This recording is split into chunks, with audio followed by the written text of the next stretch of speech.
جن کو اپنے میوں سے, وہ کسی بھی عمر کے ہوتے ہیں, دکھنے میں بھی اچھے ہوتے ہیں, پڑھے لکھے بھی ہوتے ہیں اور خاندانی لوگ ہوتے ہیں. یعنی ایسا نہیں ہے کہ یہ کوئی بازاری لڑکے ہوتے ہیں, خاندانی لوگ ہوتے ہیں. یا تو کہیں بچپن میں ان کی تعلیم اور تربیت میں کہیں کمی رہ جاتی ہے, کہیں ماں نے ان کو ایسی عادت کرتے دیکھتے, ظاہر ہے پتہ چل جاتا ہے جب بچہ بڑا ہو رہا ہو, اپنی کزنوں کو, ٹی وی کے لوگوں کو, آس پاس کی خواتین کو آتے جاتے دیکھنا, کس اینگل سے وہ دیکھتا ہے, کس طور پہ دیکھتا ہے, تو ماں کو اور بہنوں کو علم تو ہو جاتا ہے. جہاں کہیں آپ ایڈریس نہیں کرتے وہاں پھر یہ الٹیمیٹ ایک بدترین شکل نکلتی ہے, اور یہ ہر جگہ پھر منہ مارتے ہیں. ہر جگہ منہ مارنے کا جو عام طور پہ دائیا ہے یہ سور کے اندر ہوتا ہے, پگ کے اندر ہوتا ہے, انسانوں کے اندر نہیں ہوتا. انسان بہت سی اپنی یعنی جبلت کو کیوں دیا جائے بدنامی اور نام کہ جبلت میں ایسا نہیں ہے. بیشتر لوگ ایسے نہیں ہیں. ہم اپنی اس طرح کی جو بری جبلت ہے اگر کہیں پائی بھی جاتی ہو تو ہم اس کو قابو کر سکتے ہیں. اٹلی کی ایک بڑی میں نے شاندار بات پڑھی تھی, مختلف ملکوں میں اس کا ریفرنس دیا جاتا ہے, پر اٹلی والے کہتے ہیں کہ ہر انسان کے اندر 2 بھیڑیے ہوتے, ایک اچھا بھیڑیا ایک برا بھیڑیا. جس بھیڑیے کو آپ جو خوراک کھلاؤ گے وہ طاقتور ہوتا جائے گا اور بالآخر دوسرے بھیڑیے کو وہ مار گرائے گا. یہ اگر انسانوں کے اندر لیا جائے اور پاکستانی انسانوں کے اندر لیا جائے تو ممکن ہے ہم یہ کہیں کہ ہر ایک کے اندر ایک کتا ہوتا ہے, اور ایک طاقتور کتا ہوتا ہے, اچھا کتا ہوتا ہے, وفادار اور بہتر کتا جو آپ کے آس پاس اپنی مرضی سے دم ہلاتا ہے. ایک ذرا گستاخ قسم کا کتا ہوتا ہے. آئی ڈونٹ نو, پر میں چاہتا ہوں کہ اس پہ آپ اپنا ان پٹ ضرور دیجیے. ان پٹ کہتے ہیں جو آپ کی زندگی میں لرننگ ہو. اچھا بہت لمبا نہ لکھیے گا, 2 یا 3 لائنوں میں ہی اپنے میسیجز میں اس کی اظہار کیجیے کہ اس بچی کو کیا کرنا چاہیے. کیا صرف اللہ پہ معاملہ چھوڑ دینا چاہیے؟ کیا صبح دوپہر شام 5 وقت میاں کا نام لے کے دعا کرنی چاہیے؟ کیا اللہ کو یہ کہنا چاہیے کہ سر میری بس ہو گئی, میں بہت کمزور ہوں اور میرے وسوں باہر ہے, تو پلیز جو میرے لیے کچھ کر دیجئے؟ یا کیا اس کو اس مرد کا کوئی دم درود کرنا چاہیے؟ کیا اس کو اس سے الگ ہونے کی تھریٹ دینی چاہیے؟ پر وہ دونوں ایک دوسرے سے محبت کرتے ہیں. سم ٹائم ایسا ہوتا ہے کہ آپ محبت بھی کر رہے ہوتے ہیں پر آپ کے اندر کوئی نہ کوئی ایسی کمزوری کمی آتی ہے, آپ کی شخصیت کے اندر آ جاتی ہے کہ آپ کو بدنما اور یوں سمجھیں کہ بے وقت کر دیتی ہے اور پھر اتنا دکھی کر دیتی ہے. یہ آخری جو کمنٹ ہے جو بگز فنی نے کیا ہے, میرا ایک سوال ہے.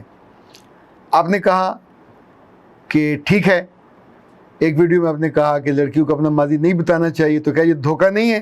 کتنا ہی یہ ٹھیک ہو لیکن جھوٹ تو جھوٹ ہے, ہر رشتہ اس پہ جھوٹ پہ قائم نہیں ہو سکتا, لڑکا ہو یا لڑکی ہو. بگز بنی یا بگز فنی جو بھی آپ کا نام ہے, بیٹا آپ میں تو اتنی ہمت نہیں کہ اپنا صحیح نام لکھ سکو. بات آپ نے اتنی بڑی کلہاڑا تیز کر کے ماری ہے کہ جی غلط کہا کہ یہ کرنا چاہیے کہ نہیں. اگر مجھ سے کوئی یہ پوچھے کہ کیا حال ہے تو میں کیا اس کو جواب دوں؟ الحمدللہ میں ٹھیک ہوں, یا یہ کہوں کیا حال کا پوچھتے ہو؟ 2 دن پہلے ستیہ ناز, چھینکیں آ کے برا حال تھا, رات کو نیند نہیں آئی, پیٹ میں درد تھا, کھانا ٹھیک کھایا نہیں تھا, اس سے 2 دن پہلے میں سلپ ہو گیا, مجھے چوٹ لگ گئی, میرا ناخن ٹوٹ گیا. ناخن کیا ٹوٹا, درد اتنا تھا, میرے بچپن میں بھی ناخن ٹوٹا تھا, میری جوانی میں بھی ٹوٹا تھا, میرے بڑھاپے میں بھی ٹوٹ رہا ہے, میں کیا کروں, میں کدھر جاؤں, یہ میرا ہی ناخن بچا ہے, یہ میرے ناخن نے کیا قصور کیا, یہ دنیا ادھر کی ادھر. یعنی ستیہ ناز اس سوچ کا کہ سوال کوئی ہے, سوال گندے میں جواب چنا ہے. وہ پوچھ رہے ہیں حال کیا ہے اور آپ اس کو اپنے بچپن سے لے کے ماضی کے ہر خرابی بتانا. ہمارے ایک پروفیسر صاحب ہوتے تھے, وہ کبھی بہاولپور سے لاہور آتے تھے تو لٹرلی ہم ان سے ملنے نہیں جاتے تھے, چونکہ واپسی میں اگر ملنے کبھی چلے جاتے تھے وہ بٹھا لیتے تھے. جب میں وہاں پہنچا پانی نہیں تھا, میں بیٹھ گیا, پھر گاڑی آئی, باتھ روم میں بھی پانی نہیں تھا. پاک پتن, بہاولپور, سما سٹا, ملتان, لودھرا, خانیوال, ساہیوال, پانی نہیں تھا. پانی کے بنا جو انسان کا حال ہو سکتا. میرے ساتھ 2 عورتیں بیٹھی تھی, ایک کی عمر اتنی ہو گئی, دوسری کی اتنی ہو گئی, ان کا بچہ تھا, اس بچے نے باتھ روم جانا تھا, عورت لے کے گئی, اس نے کہا پانی نہیں ہے, ادھر پوچھ ادھر پوچھ, پانی نہیں تھا. اچھا جتنے گھنٹے, تب 8 گھنٹے لگتے تھے بہاولپور سے لاہور آنے میں, 8 گھنٹے ان کی ڈیٹیل ڈسکرپشن چلتی تھی. اس وقت دل کرتا تھا کہ کانوں میں نا کوئی روئی وغیرہ ڈال دے, پر نہیں ڈال سکتے تھے. اے اللہ کی بندی, کس احمق کے ساتھ تم رہی ہو, کس کی تم نے گھٹی لی ہے کہ اپنی زندگی کو نارمل خوشی کے ساتھ گزارنے اور عزت کے ساتھ گزارنے کی بجائے تم چاہتی ہو تمہیں پہلے دن ہی جوتے پڑیں.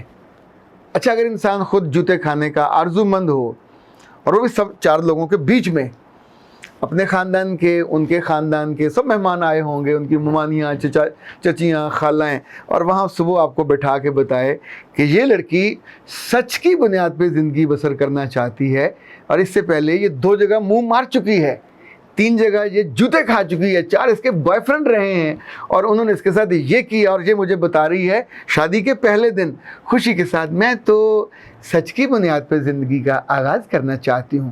تو کرو جا کے آغاز، جہاں سے آئی ہو وہاں جاؤ، ناک کٹوا کے، کان کٹوا کے، جیسے پرانے وہ قربانی کے جانور ہوتے تھے لوگ ان کی کاٹ دیتے تھے. تم لوگوں کو بار بار سمجھانے پہ نہیں سمجھ آتی، تو جن کو سمجھ آ گئی ہے وہ تو خاموش ہیں، وہ تو ہاں کر رہے ہیں. تو بسم اللہ، تم نے جانا ہے اس ٹٹھے خوہ میں تو بابا جاؤ. بدنامی، رسوائی، بے عزتی سب آپ کا انتظار کر رہی ہیں. اپنا چوائس ہے. میں آپ کو عزت کا راستہ بتا رہا ہوں. جو پوچھا نہیں ہے وہ کیوں بتانا ہے؟ حال پوچھا ہے تو بتا دو الحمدللہ میں ٹھیک ہوں. اچھا اگر آپ سے وہ پچھلی برائیاں، خرابیاں، واہیاتیاں پوچھ رہا ہے تو کس حکیم نے آپ کو مشورہ دیا ہے کہ اپنی برائیاں، واہیاتیاں ساری کھول کھول کے ڈسپلے پہ لگانی چاہیے اور ان بدکرداریوں کو تصویریں بنا کے دکھانی چاہیے؟ یس، آئی ہیو ڈن دیٹ.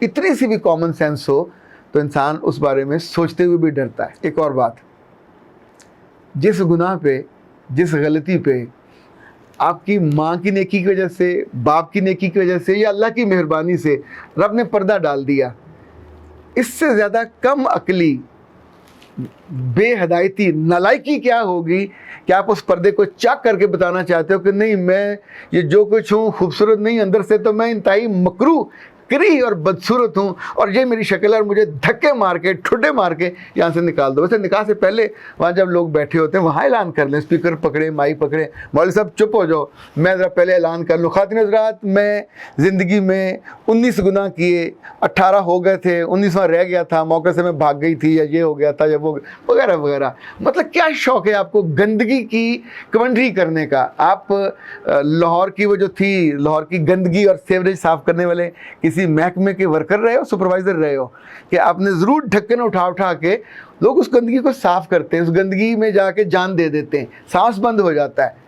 آپ کو اپنی گندگی پہ شرم بھی نہیں آتی، سانس بھی نہیں بند ہوتا، آپ باہر آ کے اس کی ایکسپلینیشن دینا چاہتے ہیں. خواتین حضرات، اندر بڑی بدبو ہے، میرے ماضی میں بہت گند ہے، میرے ماضی میں یہ ہوا.